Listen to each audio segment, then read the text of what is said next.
ஆபத்து காலத்திலும் என்னை அழைத்திடு. ஆபத்து உனக்கு எப்பெல்லாம் இருக்குதோ அப்ப எல்லாம் என்ன நினைத்திடு. உன்னை நான் காப்பாற்றாம வேறு யார் காப்பாற்ற முடியும்? என்னுடைய பிரச்சனையை தீர்ப்பதற்கு ஒரே தாரக மந்திரம் எனது அன்பே சாயப்பா என்பதை மனப்பூர்வமாக உணர்ந்தீங்க அப்படின்னா எவ்வளவு பெரிய ஆபத்தில் இருந்தும் கடவுள் உங்களை காப்பாற்றுவார். இன்பத்தை அதிகமா இருந்துச்சுன்னா துன்பம் வரும். அதனால துன்பமும் வேண்டாம் இன்பமும் வேண்டான்னு நம்ம என்னைக்கு முடிவு பண்றோமோ அன்னைக்கு எதுவும் நம்மளை பாதிக்காது. இந்த ஆடி 18 அன்னைக்கு இந்த பதிவு மிக மிக முக்கியமானது.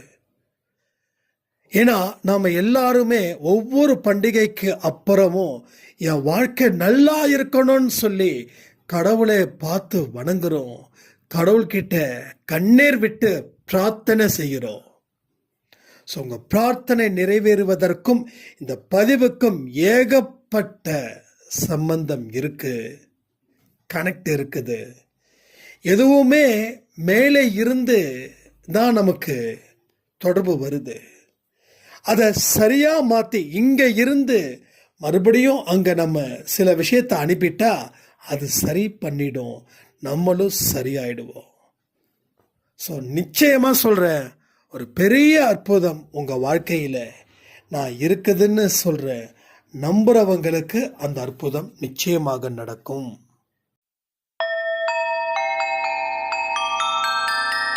ஓம் சாயிரா சாயிரா, ஓம் சாயிரா சாயிரா, ஓம் சாயிரா சாயிரா, அன்பே சாயிரா, பேரன்பே சாயிரா, அகிலம் தளிக்க ஆத்மா விழிக்க அனுதினம் சாயிரா, எங்கள் அன்பே சாயிரா.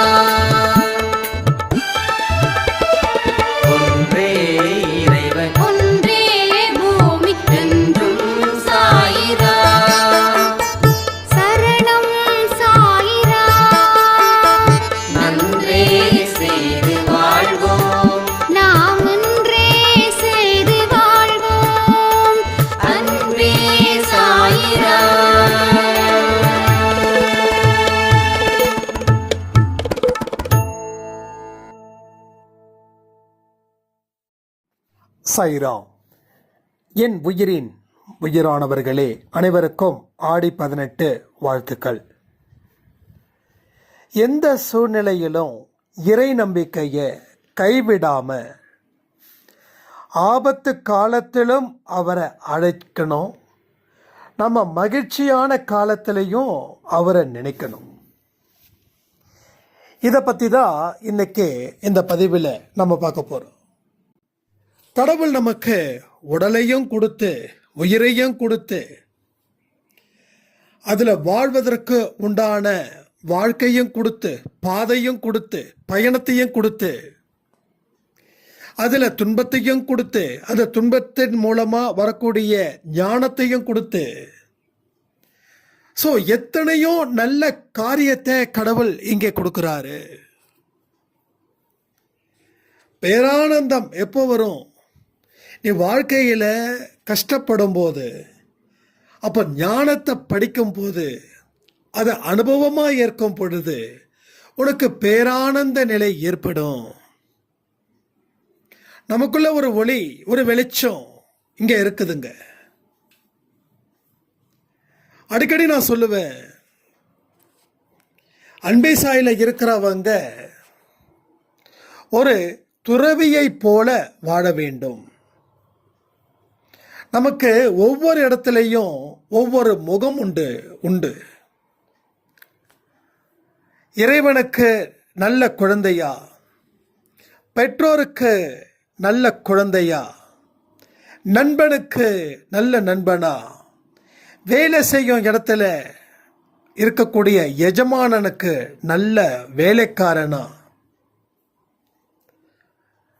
கணவனுக்கு நல்ல மனைவியா, மனைவிக்கு நல்ல கணவனா, உங்க குழந்தைகளுக்கு நல்ல பெற்றோர்களா, இந்த நாட்டுக்கு நல்ல மக்களா நீங்க இருக்கணும்.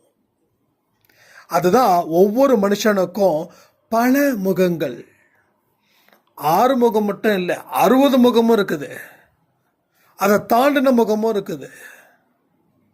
ஸோ ஒரு இடத்துலையும் கடவுள் உங்களை வாழ வச்சிட்டு இருக்காரு. எங்கெங்க ஒரு முகமும் ஒரு வாழ்க்கை. நாம் எல்லா முகத்திலையும் கம்ப்ளீட் பண்ணணும்.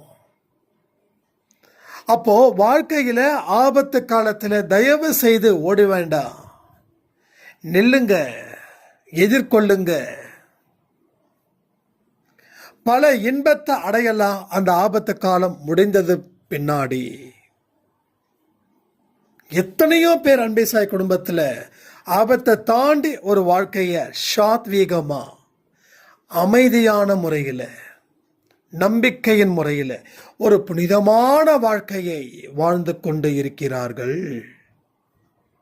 இல்லைன்னு சொல்லிடுங்க பார்க்கலாம். நான் சேலஞ்சு விடுறேன். எதை வச்சு? சாயப்பா வழி நடத்துறாரு. சாயப்பாவோட வார்த்தைகளுக்கு கீழ்ப்படுகிறவங்க கண்டிப்பா நல்ல வாழ்க்கையை மட்டும்தானே அமைக்க முடியும். அதை வச்சு தான் நான் இங்கே சேலஞ்ச் பண்ணுறேன்.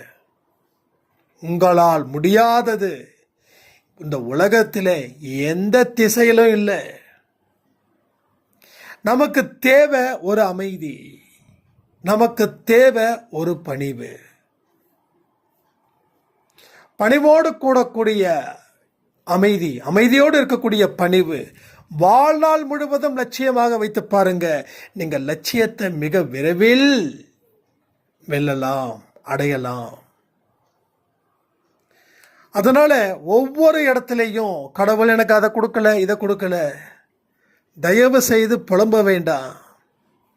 ஏன்னா இங்க கடவுளை பற்றியும் தெரியும், கர்மாவை பற்றியும் தெரியும், வாழ்க்கையை பற்றியும் தெரியும். என்னெல்லாம் இன்டர்னலாக இருக்கக்கூடியதோ அத்தனையும் நமக்கு தெரியும். ஒரு மனுஷன் எதிர்த்து நின்னா அவனை எதிர்த்து நிற்கிறது புத்திசாலித்தனம் இல்லை அப்படின்ற விஷயமும் உங்களுக்கு தெரியும். அதற்காக கோழையாக போகிறதும் இல்லைன்ற விஷயமும் உங்களுக்கு தெரியும். அதை தாண்டி ஒரு விஷயம் இங்கே நடக்குது. அந்த விஷயம் உங்களுக்கு புரிஞ்சிடுச்சுன்னா வாழ்க்கையில் எல்லா விஷயமும் உங்களுக்கு புரிந்தது போல.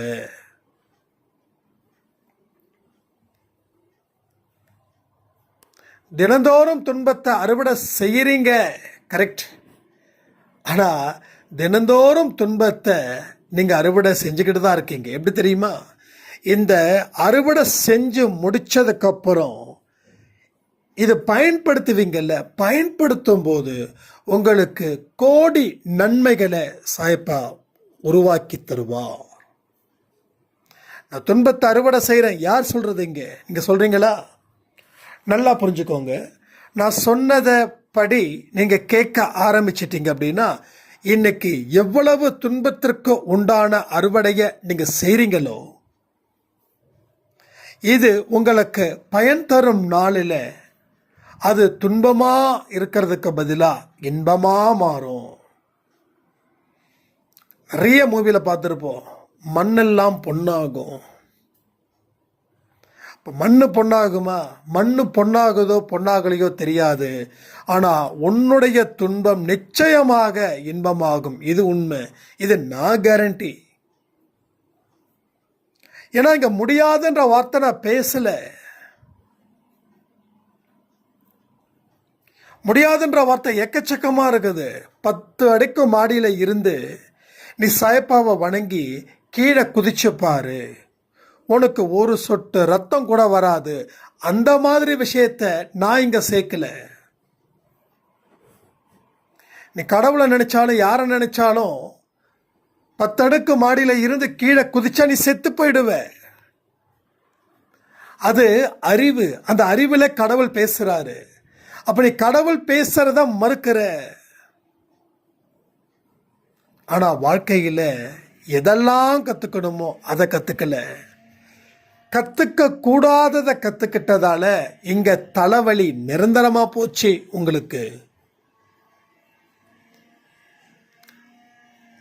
அப்பப்போ தலைவலி வந்தா பரவாயில்ல, எப்பயும் தலைவலி வந்தா ஒரு மனுஷன் வாழ்க்கையை வெறுத்துருவான்ல. அதுபோல துன்பம் அப்பப்போ வந்தா பரவாயில்ல, துன்பம் எப்பயுமே இருக்குதே, இதுக்கு என்ன பதில் சொல்லி கேட்டீங்களா இன்னைக்காவது? இதை விரட்ட முயற்சி பண்ணீங்களா, இல்லை இதை பார்த்து பயந்தீங்களா? இதை விரட்ட முயற்சி பண்ணோம், ஆனால் பண்ணக்கூடாததை பண்ணோம், அதனால போகல. ரெண்டாவது, இதை பார்த்து பயந்தோம், அதனால இந்த துன்பம் நிலையா நின்றுடுச்சு. ஸோ துன்பத்தை விரட்டணும், அதில் சந்தேகமே இல்லை. துன்பத்தை எப்படி விரட்டணும், அதுதான் பெரிய சந்தேகமாக இருக்குது எல்லாருக்குமே. ஒரே வழி இறை வழி, இறை நம்பிக்கை. என்னைக்குமே துன்பம் வரும்போது நீங்க அதுல சம்பந்தப்பட்டதா நினைக்காதீங்க.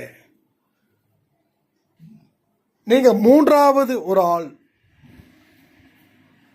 அந்த ஆளுக்கு ஒரு துன்பம் வருது, அவன் உங்ககிட்ட கேட்கிறான். அடுத்தவனுக்கு வரக்கூடிய துன்பம் நமக்கு ரொம்ப ஈஸி, ஏன்னா நாம இதுல பாதிக்கப்பட போறது இல்லை, பாதிக்கப்படவும் மாட்டோம்.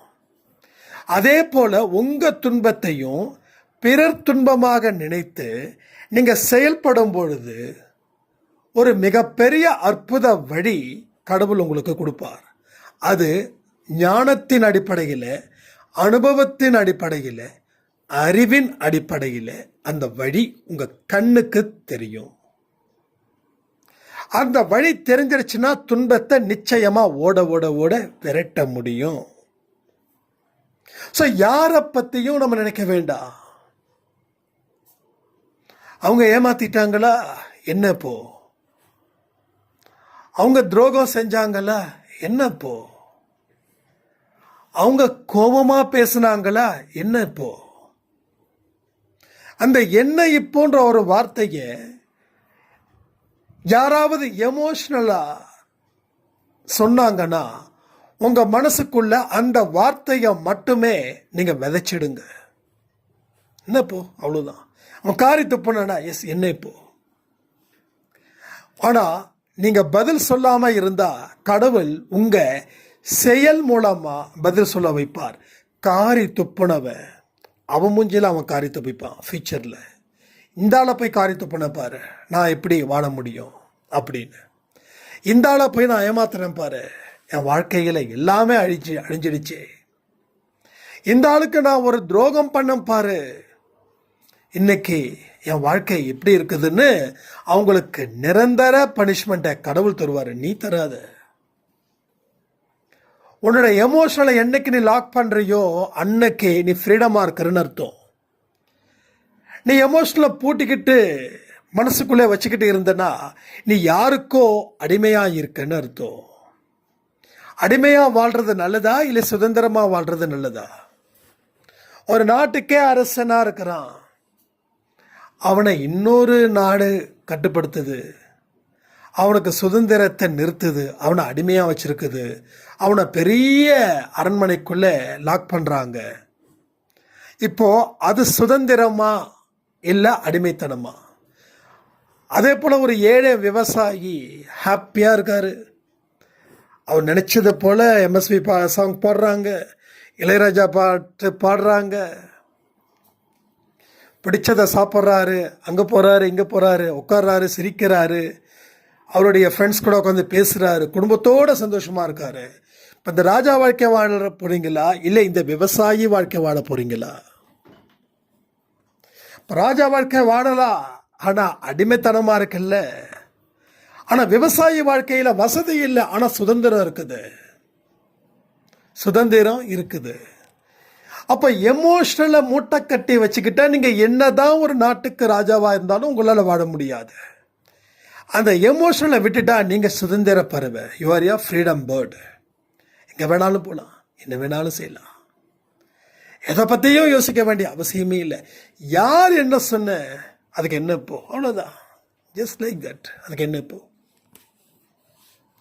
தேவையில்லாத ஒரு எமோஷனல் உள்ளே வாங்கும்போது என்ன ஆகுது, எல்லாமே முடிஞ்சு போச்சு. உங்கள் உடம்புல இருக்கக்கூடிய நாடி நரம்பு அத்தனையும் அஃபெக்ட் ஆகுதுங்க.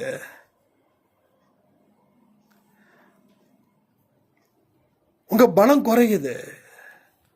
சரி, பலம் மட்டுமா குறையுது? இல்லை, இன்னொன்று அதிகரிக்குது. என்னது? பலகீனம். உடல் ரீதியா, மன ரீதியா நீங்கள் எமோஷ்னலால் போராடி போராடி இந்த உடலும் மனசும் பாதிக்கப்பட்டு இங்கே நிற்குது. மனசுன்றது ஒரு விளைநிலம் போல. அந்த மண்ணில் என்ன விதைக்கிறீங்களோ அதுதான். அதே போல தான் மனசும். அங்கே விதைய விதைக்கிறோம், இங்கே எண்ணம் அப்படின்ற ஒரு விதையை நம்ம விதைக்கிறோம். ஒன்றே ஒன்று தான் ரீசன் மாறுது, வேற ஒன்றுமே கிடையாது. மண்ணையும் மனசையும் நல்லா புரிஞ்சுக்கிட்டா வாழ்க்கையில் நன்மைகள் ஜாஸ்தி கிடைக்கும். நன்மைகள் அளவுக்கு மீறி கிடைக்கும். அதில் எந்த மாற்றமும் இல்லை, மாற்று கருத்துக்கு இடமே கிடையாது. there's only one chance. என்னது? வின் பண்ணுறதுக்கு. நீ என்னைக்கு எதை பெருசா நினைக்கிறியோ அது உன்னை கொள்ளும். நினைக்க வேண்டியதை பெருசா நினைக்க கூடாததை நினைச்சு கூட பார்த்துறாத. நான் தான் நினைச்சு பார்க்கலையேன்னு சொல்லி நீ நினைச்சிக்க ஆரம்பிச்சிட்டா நீ நினைச்சது உன்னை வந்து ஆளும். நீ நினைக்காம இருக்கிறது உன்னை விட்டு விலகும். ஸோ நீ நல்லதை நினைக்கல, அது உன்னை விட்டு விலகுது. இது எல்லாத்தையும் நம்ம யோசிக்கணும்ல. ஒரு மனுஷனுக்கு அளவு கடந்த இன்பம் வந்துச்சுன்னா கூடவே அவனுக்கு துன்பமும் வருதுன்னு அர்த்தம். இன்பம் மிகுதியாயின் துன்பம் அதிகரிக்கும். நிறைய விஷயங்கள் லைஃப்பில் நல்லா பாருங்களேன், நல்லா ஹாப்பியாக இருந்து பாருங்க. நாம் நினைப்போம் உடனே திருஷ்டி அது இதுன்னு. இல்லை, அதனுடைய இயல்பு தன்மை அது போல. வெற்றி வந்தால் குதிக்கிறது. நீங்கள் குதிக்க ஆரம்பிச்சிட்டிங்கன்னா என்ன ஆகும்? உங்கள் உடம்பு, உங்கள் மனசு தீமையை விளைவிப்பது போல ஒரு நிகழ்வு அங்கே நடக்கும். இன்பம் மிகுதியாயின் துன்பம் அதிகரிக்கும். சரி, துன்பமே வரக்கூடாது அப்படின்னா சரிசமமான மனநிலையில் இரு. இன்பம் வந்தாலும் கடவுளுக்கு நன்றி சொல்லு. துன்பம் வந்தால் ஆட்டோமேட்டிக்காக நீ கடவுளுக்கு நன்றியை சொல்லுவ. நம்ம நினைச்சதெல்லாம் நடந்துட்டா சந்தோஷம். இது உலகத்தில் இருக்கக்கூடிய எல்லா மனுஷனுக்கும். நீ நினைச்சது நடந்துட்டா சந்தோஷம்தான். ஆனால் சந்தோஷத்தை கொடுக்குற கடவுள் துன்பத்தையும் கொடுப்பாரு, பரவாயில்லையா? அப்போ ஒரு சரிசமமான வாழ கற்றுக்கிட்டா இன்பத்தையும் நம்ம ஜெயிக்கலாம், துன்பத்தையும் நம்ம ஜெயிக்கலாம். உனக்கு தேவையானதை மட்டும் கடவுள்கிட்ட கேளு, தேவையில்லாததை கடவுள்கிட்ட கேட்காத. தேவையானதை மட்டும் நினைச்சுக்கோ, தேவையில்லாத கன்றாவிய நினைக்கவே நினைக்காத. உன் முன்னாடி என்ன இருக்குதோ அது பாரு, உனக்கு தேவையானதா பாரு, உனக்கு நல்லது செய்தா பாரு, இல்லைன்னா அதை விட்டு விலகிடு. ஏன்னா நீ எதை உன் வாழ்க்கையில் வச்சிருக்கியோ அதுதான் உன் வாழ்க்கையாக மாறுது. ஸோ எண்ணத்தை பியூரிஃபை பண்ணணும், மண்ணையும் மனசையும் ஒன்றா பார்க்கணும். தேவையானவைகள் என்னவோ அதில் குறியாக இருக்கணும். தேடுதல் கூட எதை தேடணும்னு முடிவு பண்ணி அப்புறம் தேடணும். போகும்போதே தேடிக்கலாம்னு நினைக்கக்கூடாது. உனக்கு என்ன தேவை அதை உட்காந்து பேசணும். யார் கூட? கூட இருக்கிறவங்க கூட இல்லை. கூட இருக்கிறவங்க கூட பேசினா அவங்க அவங்களுடைய மைண்டை நம்மக்கிட்ட கொடுத்துருவாங்க. ஸோ நாம் கிளியராக இல்லாமல் நம்மால் எதையுமே சரி பண்ண முடியாது. அப்போ நீங்கள் உட்காந்து உங்களுக்குள்ளே நீங்கள் பேசணும். நீங்கள் பேச பேச பேச தான் உங்களுக்கு என்ன தேவைகள் இருக்குது என்பதை உங்களால் தெரிந்து கொள்ள முடியும். நம்ம வாழ்க்கை நம்ம வாழலை, அது 100க்கு 100 உண்மை. நம்ம வாழ்க்கை யார் யாருக்காக வாழ்கிறோம்? நமக்காக வாழாமல் மற்றவங்களுக்காக வாழ்ந்துக்கிட்டு இருக்கோம். இந்த வாழ்க்கையில தான் பெரும் ஆபத்து காத்துக்கிட்டு இருக்குது. ஆனால் இங்கே இருக்கக்கூடியவர்கள் ஒத்துக்க மறுக்கிறீங்க. நான் என்ன பண்ணுறது? உங்கள் குடும்பத்துக்கு ஏற்ற வாழ்க்கையை நீங்கள் வாழுங்க. அடுத்த குடும்பத்துக்கு ஏற்ற வாழ்க்கை தான் என் வாழ்க்கையை நல்லதாக முடிவு பண்ணுதுன்னு நினச்சிட்டிங்கன்னா அது உங்களுக்கு கெட்டதாகவே முடியும். ஒன்றும் இல்லை, ஒரு சின்ன நம்ம அன்பை சாய் குடும்பத்தில் நடந்தது. அக்கா தங்கச்சி நல்ல ஒரு லைஃப்பில் இருக்காங்க, சூப்பரான ஒரு வாழ்க்கையில் இருக்காங்க. தங்கச்சிக்கும் 2 குழந்தைங்க, அக்காவுக்கும் 2 குழந்தைங்க. அக்கா ரொம்ப வறுமை ரொம்ப ஜாஸ்தி. அப்போ என்ன பண்ணுறது ஏது பண்ணுறது அப்படின்னு தெரியல. உடனே தங்கச்சியை பார்த்து பொறாமப்படுறாங்க. தங்கச்சி குழந்தைங்க மட்டும் பெரிய ஸ்கூலில் படிக்கிறாங்க, நம்ம பசங்களையும் பெரிய ஸ்கூலில் படிக்க வைக்கணும்னு நினைக்கிறாங்க. ஸோ கடன் வாங்குறாங்க. தங்கச்சிக்கு எந்த பிரச்சனையும் இல்லை. கடைசியில் அக்காவுக்கு பெரிய அளவில் பிரச்சனையாயிடுச்சு. வேற ஊருக்கு போய் வாழ்ந்துக்கிட்டு அவங்க பசங்களை கவர்மெண்ட் ஸ்கூலில் சேர்க்குறாங்க. இந்த நிலைமை யாரால் வந்தது? தங்கச்சியால் வந்ததா? இல்லை. தங்கச்சியோட வாழ்க்கையை இவங்க வாழக்கூடாது, இவங்களுக்குன்னு ஒரு வாழ்க்கையை வாழணும். அந்த வாழ்க்கை சிறப்பானதுன்னு அவங்க நினைக்கணும். எல்லாமே நாம் நினைக்கிற இடத்துல தாங்க இருக்குது. நான் இந்த வாழ்க்கை சூப்பராக இருக்குதுன்னா அது நல்லா இருக்குதுன்னு அர்த்தம். கடவுள் ஆசீர்வதிக்கிறார்னு அர்த்தம். அப்பா அருமைப்பா, சூப்பர்ப்பா அப்படின்னு. இந்த வாழ்க்கை சரியில்லை அப்படின்னா உங்கள் வாழ்க்கையை கடவுள் ஆசீர்வதிக்கலை. ஏன்னா இதை தாண்டி நீ அதுக்கு வரணும். அப்போ இதை தாண்டாமல் உன் வாழ்க்கையை எதையுமே சாதிக்க முடியாதுன்ற ஒரு ரூல் இருக்கும்போது அந்த ரூலை எப்படி நம்ம மீற முடியும் நம்ம யோசிக்கணும். இன்னைக்கு இருக்கக்கூடிய வாழ்க்கை சூப்பர் சொல்ல முடியுமா? சூப்பர்னு சொன்னால் உங்கள் கண்ணில் இருந்து கண்ணீர் வர்றது நிற்கணும். அது நிற்கலைன்னா உங்கள் வாழ்க்கையை நினச்சி கஷ்டப்படுறீங்கன்னு அர்த்தம். ஆனால் இதை தாண்டாமல் உங்கள் வாழ்க்கையில் இன்பம் இல்லை அப்படின்றதையும் நீங்கள் புரிஞ்சுக்கோங்க. அதனால தான் சொன்ன எடுத்த உடனே, ஆபத்து காலத்திலும் என்னை நோக்கி அழைத்திடு, நான் வருவேன். அதே போல் சந்தோஷமாக இருக்கிற நாளிலையும் என்னை நினைத்திடு. நான் இல்லை என்றால் உன் வாழ்க்கையில் எதுவுமே இல்லை என்பதை எப்பொழுது நாம் உணர்வு பூர்வமாக உணர்ந்து கொள்கிறோமோ அப்பொழுது நம் வாழ்க்கை, நாம் ஒரு பயணம் இனிதாக சூப்பராக அருமையாக ஆரம்பமாகிறது. உணர்வு பூர்வமாக அதை உணருங்கள். உணரும் பொழுது உங்கள் வாழ்க்கையில் மொட்டுக்கள் எல்லாம் மலராகும். இப்போ வாழ்க்கை மலர்ந்த நிலையில் இருப்ப. உன் வாழ்க்கை மலர்ந்துச்சுன்னா உன் முகத்திலும் ஒரு மலர்ச்சி இருக்கத்தானே செய்யும். ஸோ எல்லாத்தையும் புரிஞ்சுக்கோங்க. எல்லாவற்றையும் நம்ம பேசிக்கிட்டு இருக்கோம். இனி முடிவெடுக்க வேண்டியது உங்கள் கையில் இருக்குதுன்னு சொல்லி இந்த பதிவை நான் முடிக்கிறேன். ஜெய் சாய்ராம்.